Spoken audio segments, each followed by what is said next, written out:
అదే government job అంటావా? Increment, betterment, full amount, retirement. ఆలోచించుకో, ఇంక నీ ఇష్టం. నేను మాత్రం ఇంకేం చెప్తా. ఓకే. హలో అన్నయ్య, హలో బాబాయ్, హలో అమ్మమ్మ, హలో నానమ్మ. గవర్నమెంట్ జాబే బెస్ట్.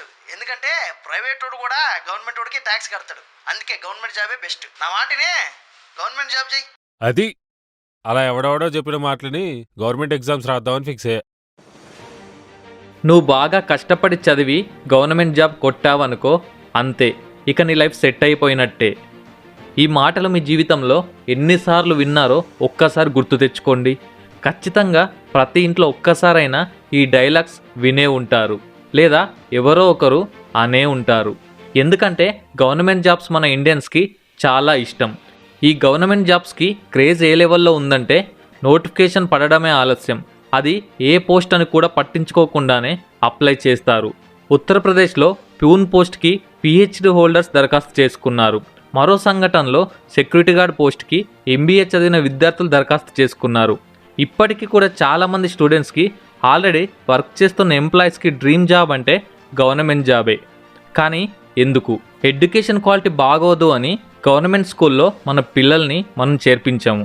అలాగే ప్రభుత్వ ఆసుపత్రుల్లో సరిగా పట్టించుకోరు అని ప్రైవేట్ హాస్పిటల్స్కి వెళ్తాము. కానీ ఉద్యోగం విషయానికి వచ్చేసరికి మాత్రమే అందరికీ ఈ ప్రభుత్వ ఉద్యోగం కావాలి. నిజంగా ప్రభుత్వ ఉద్యోగం కొడితే లైఫ్ సెటిల్ అయిపోయినట్టేనా? ఎందుకు గవర్నమెంట్ జాబ్స్ పట్ల ఇంత క్రేజ్? గవర్నమెంట్ జాబ్ కోసం ఎందుకు చాలామంది నిరుద్యోగులుగా మిగిలిపోతున్నారు? గవర్నమెంట్ జాబ్ వెనకాల ఉన్న డార్క్ సీక్రెట్స్ ఏంటి? అసలు గవర్నమెంట్ జాబ్ చేయడం ఈ రోజుల్లో కరెక్ట్ డిసిషనా కాదా అనే విషయాలను ఈరోజు ఈ వీడియోలో నేను చెప్పబోతున్నాను. Friends, this is Ashok. మీరు చూస్తున్నది అశోక్ కుమార్ ఫ్యాక్ట్స్. 2014 నుంచి 2022 వరకు దాదాపు 22 కోట్ల మంది కేంద్ర ప్రభుత్వ ఉద్యోగాలకు దరఖాస్తు చేసుకున్నారు. అయితే ఇందులో కేవలం 7,22,00,000 మందికి మాత్రమే అపాయింట్మెంట్ దొరికింది. ఎవ్రీ ఇయర్ వచ్చిన దరఖాస్తులు వర్సెస్ రిక్రూట్ చేసిన డేటాను మీరు ఇక్కడ చూడవచ్చు. 1000 మంది పరీక్ష రాస్తే అందులో కేవలం 3 మాత్రమే వాళ్ళ కలల కన్నా ప్రభుత్వ ఉద్యోగం లభించింది. అంటే పోటీ ఏ స్థాయిలో ఉందో మనం అర్థం చేసుకోవచ్చు. అలాగే ఈ ప్రభుత్వ ఉద్యోగం కొట్టడానికి పరీక్షలు రాసే విద్యార్థులు కూడా ఎంతో డెడికేషన్గా ఉంటారు. సంవత్సరాలుగా ట్రైనింగ్ తీసుకుంటూ, కొంతమంది సెల్ఫ్ స్టడీ చేస్తూనే ఆశలు వదులుకోకుండా ప్రయత్నిస్తూనే ఉంటారు. అలాంటి వేల మంది స్టూడెంట్స్లో ఒకరే ప్రశాంత్ కూడా. 26 ఏళ్ల ప్రశాంత్ కరీంనగర్ నుండి హైదరాబాద్ అశోక్ నగర్కు వచ్చి Telangana state public service commission పరీక్షలు రాసేందుకు ట్రైనింగ్ తీసుకున్నాడు. గత 10 ఏళ్లుగా తను గవర్నమెంట్ జాబ్ కొట్టడానికి ప్రయత్నించాడు.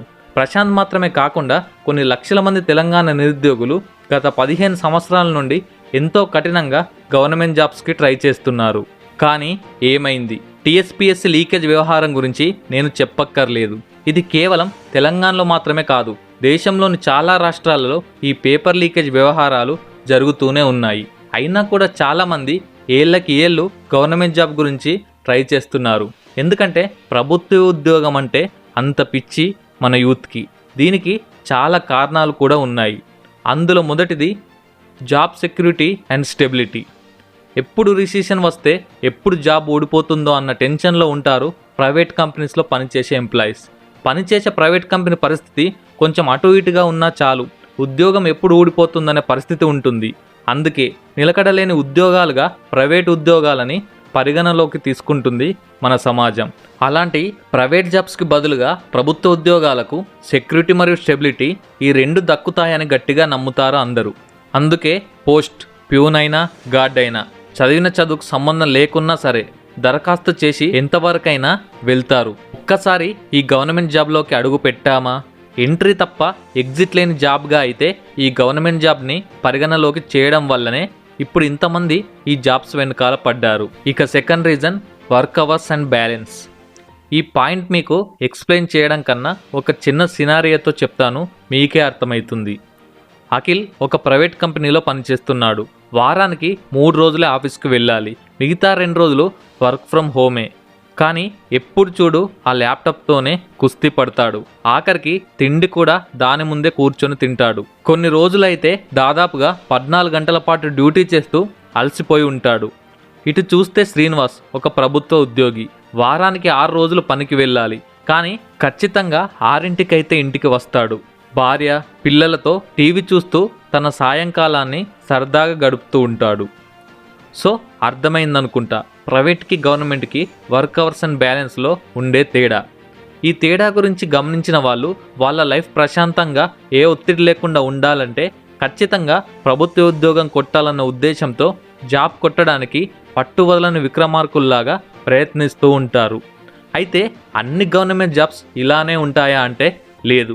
పోలీస్ డిపార్ట్మెంట్ కానీ హెల్త్ కేర్లో కానీ ఉన్న ఉద్యోగాలు వాళ్ళ ఫ్యామిలీని కూడా వదిలి మన గురించి పగలు రాత్రి తేడా లేకుండా కష్టపడడం మనం కోవిడ్ టైమ్స్లో చూసే ఉంటాం. కాబట్టి ఇక్కడ నేను అన్ని ప్రభుత్వ ఉద్యోగాలు 6 గంటలకు ఇంటికి వస్తారని చెప్పాను. కానీ చాలామంది ఒక ప్రభుత్వ ఉద్యోగం అంటే ఇలానే ఉంటుందని భావిస్తారు కాబట్టి దీనికి ఎక్కువ ప్రాధాన్యత ఇస్తారని చెప్తున్నాను అంతే. ఇక థర్డ్ రీజన్ బెనిఫిట్స్. చాలా మటుకు గవర్నమెంట్ జాబ్స్లో ఇనిషియల్గా వచ్చే జీతం ప్రైవేట్ జాబ్స్తో పోలిస్తే తక్కువగా ఉన్నా సరే సొసైటీలో ప్రభుత్వ ఉద్యోగాలకే ఎక్కువగా ఇష్టపడతారు. దానికి గల కారణం ఈ జాబ్స్కి ఉన్న బెనిఫిట్సే. ట్రావెల్ అలవెన్స్, క్వార్టర్స్ లాంటి housing benefits, medical benefits, pension వంటి రిటైర్మెంట్ బెనిఫిట్స్ ఇలాంటి చాలా ప్రయోజనాలు ప్రభుత్వ ఉద్యోగాలకు ఉంటాయి. కాబట్టి ఈ ప్రయోజనాలుంటే చాలు మన లైఫ్ సెట్ అయినట్టే అని చాలామంది భావిస్తున్నారు. ఇక last and main important reason status. ఇది తరతరాలుగా వస్తున్నది. అబ్బాయికి ప్రభుత్వ ఉద్యోగం వస్తే గొప్ప, అమ్మాయికి ప్రభుత్వ సంబంధం దొరికితే గొప్ప. ఇది మన బ్రెయిన్స్లో ఫీడ్ అయిపోయి జాబ్ని కేవలం మన బ్రతుకు తెరువు కోసం మాత్రమే కాకుండా దానిని ఒక స్టేటస్ సింబల్గా కూడా కన్సిడర్ చేయడం వల్ల గవర్నమెంట్ జాబ్ వచ్చే వరకు తగ్గేదేలే అని డిసైడ్ అయిపోతున్నారు కొంతమంది. ఈ కేటగిరీ మాత్రమే కాకుండా వేరే కేటగిరీ కూడా ఉంది. వాళ్ళే కొన్ని ప్రభుత్వ ఉద్యోగాలని వాళ్ళ డ్రీమ్ జాబ్స్గా కన్సిడర్ చేసి ఐఏఎస్ ఐపీఎస్ అవ్వాలని కలలు కంటూ వాటిని సాధించేదాకా వదిలిపెట్టరు. ఇలా పోలీస్, ఆర్మీ, నేవీ లాంటి వివిధ ప్రభుత్వ ఉద్యోగాల కోసం కలలు కంటున్న వారి సంఖ్య కూడా చాలా ఎక్కువ. సో వీళ్ళు అవకాశాలు చేజారిపోతున్నా ప్రైవేట్ జాబ్స్ మాత్రం చేయరు. ఖచ్చితంగా గవర్నమెంట్ జాబ్ మాత్రమే చేయాలని డిసైడ్ అయి ఉంటారు. సో ఈ గవర్నమెంట్ జాబ్స్కి ఇంత ప్రిఫరెన్స్ ఇస్తున్న జనాలు వాటిలో బెనిఫిట్స్ మాత్రమే చూస్తున్నారు. కానీ గవర్నమెంట్ జాబ్స్ యొక్క చీకటి కోణాలు తెలియదు. ఇప్పుడు మనం గవర్నమెంట్ జాబ్స్ యొక్క చీకటి కోణాలు చూద్దాం. Number 1, waiting never ends. ఈ ప్రభుత్వ పరీక్షలు ఎప్పుడు పెడతారో, నోటిఫికేషన్స్ ఎప్పుడు వస్తాయో అన్నదాని మీద ఎవరికీ క్లారిటీ ఉండదు. యావరేజ్గా ఒక స్టూడెంట్ గవర్నమెంట్ ఎగ్జామ్స్ని రాసేందుకు 3 ఇయర్స్కి పైగా టైం స్పెండ్ చేస్తున్నారు.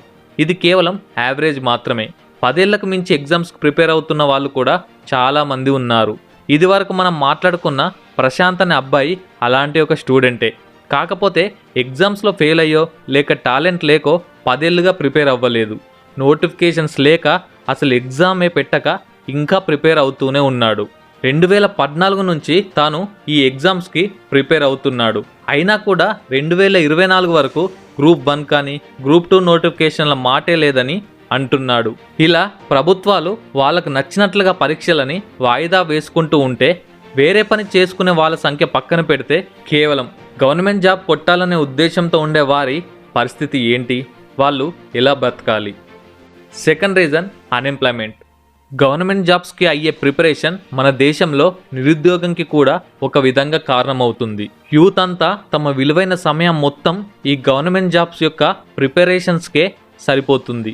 ఒక 30 ఏళ్ళు వచ్చాక గవర్నమెంట్ జాబ్ రాక ఏ ప్రైవేట్ జాబ్స్కి కూడా క్వాలిఫై అవ్వక చివరికి చదువుకే సంబంధం లేకుండా మరేదో దొరికిన పని చేసుకుంటూ వాళ్ళ లైఫ్ని కంటిన్యూ చేస్తున్నారు. అలాగే మన తెలుగు రాష్ట్రాలలో నిరుద్యోగం ఎంతగా పెరిగిపోయిందంటే 10% అన్ఎంప్లాయ్మెంట్ రేట్ భారతదేశం మొత్తం మీద ఉంటే తెలంగాణలో మాత్రం 15% నిరుద్యోగ రేటు ఉంది. ఇది భారతదేశంలోనే హైయెస్ట్. ఇక మూడవ రీజన్ ఎక్సెసివ్ కాంపిటీషన్. ప్రభుత్వ ఉద్యోగాలకు ఉన్న పోటీ మామూలుగా ఉండదు. 2022లో గ్రూప్ 1 పరీక్షలు నిర్వహించినప్పుడు 503 గ్రూప్ 1 పోస్టులకు 3 లక్షల మంది హాజరవ్వగా కేవలం 25,000 మంది సెలెక్ట్ అయ్యారు. ఇప్పుడు ఈ 25,000లో కేవలం 500 మందికి పోస్టు దక్కితే మిగతా వాళ్ళ పరిస్థితి ఏంటి? మళ్ళీ ఇందులో కులం, కోటాలు, రిజర్వేషన్స్ అంటూ ఒక విద్యార్థి ఇవన్నీ తట్టుకొని ఎంతవరకు ప్రశాంతంగా ఉండగలడు? దీనివల్ల డిప్రెషన్ అనేది వస్తుంది. ఈ పోటీ పరీక్షల్లో ఉన్న ఒత్తిడిని తట్టుకోలేక ఆత్మహత్య చేసుకున్న వాళ్ళు కూడా చాలామంది ఉన్నారు. పరీక్షలను క్రాక్ చేసి పోస్టులో కూర్చున్నంత వరకు ఒత్తిడి భయంకరంగా ఉంటుంది. ఎక్కడెక్కడి నుండో ఉన్న ఊర్ల నుంచి వలస వచ్చి సిటీస్లో ఉండే కోచింగ్ సెంటర్స్లో జాయిన్ అయ్యి నెలకి 10,000 నుండి 15,000 వరకు ఖర్చు భరిస్తూ పగలు రాత్రి అనే తేడా లేకుండా కష్టపడి చదివితే చివరికి మిగిలేది చేతిలో ఒక ఉద్యోగం. అది కూడా వస్తుందో రాదో డౌటే. సో ఇవి ఒక్క గవర్నమెంట్ జాబ్ వెనుక ఉన్న ఇన్ని కష్టాలు. నా ఒపీనియన్ ఏంటంటే ఇండియాలో 65% పాపులేషన్ 35 ఇయర్స్ ఏజ్ కంటే తక్కువ వాళ్ళే ఉన్నారు. సో యంగ్ జనరేషన్ ఇండియాకి స్ట్రెంగ్త్ లాంటిది. ఆ స్ట్రెంగ్త్ అనేది చూపించడానికి యంగ్ జనరేషన్కి జాబ్ కావాలి, అది కూడా మంచి జాబ్. దానికోసం ఈ గవర్నమెంట్ జాబ్ అనే రేసులో పడి టైంని, మనీని, కెరీర్ని చాలామంది వేస్ట్ చేసుకుంటున్నారు. ఇంత చేసినా జాబ్ రాకపోవడం వల్ల వారికి ఉపయోగం ఉండదు, వారి తల్లిదండ్రులకు ఉపయోగం ఉండదు, ఈవెన్ ఈ దేశానికి కూడా ఏ ఉపయోగం ఉండదు. ప్రైవేట్ ఆర్ గవర్నమెంట్ జాబ్ అని కాకుండా మనకంటూ ఒక స్కిల్ అనేది ఉండాలి. ఆ స్కిల్ ఉన్నప్పుడు ఈవెన్ ప్రైవేట్ కంపెనీలో ఉద్యోగం ఊడిపోయినా మనం ఇన్సెక్యూర్గా ఫీల్ అవ్వము బికాజ్ ఆఫ్ స్కిల్ వల్ల.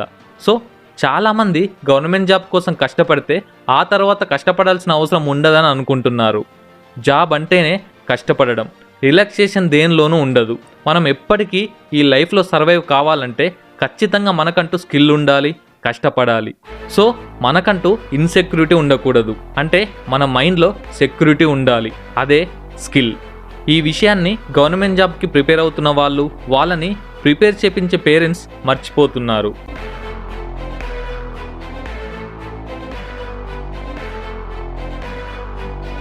సో ఫ్రెండ్స్, ఇది the dark side of government jobs. Government జాబ్స్పై మీ ఒపీనియన్ ఏంటో కింద కామెంట్లలో చెప్పండి. అలాగే ఈ వీడియో నచ్చితే మీ ఫ్రెండ్స్ అండ్ ఫ్యామిలీకి ఖచ్చితంగా షేర్ చేయండి. మన ఛానల్కి కొత్తగా వచ్చిన వాళ్ళు మన ఛానల్లోని కంటెంట్ నచ్చితేనే సబ్స్క్రైబ్ చేసి పక్కనే ఉన్న బెల్ ఐకాన్ని క్లిక్ చేయండి.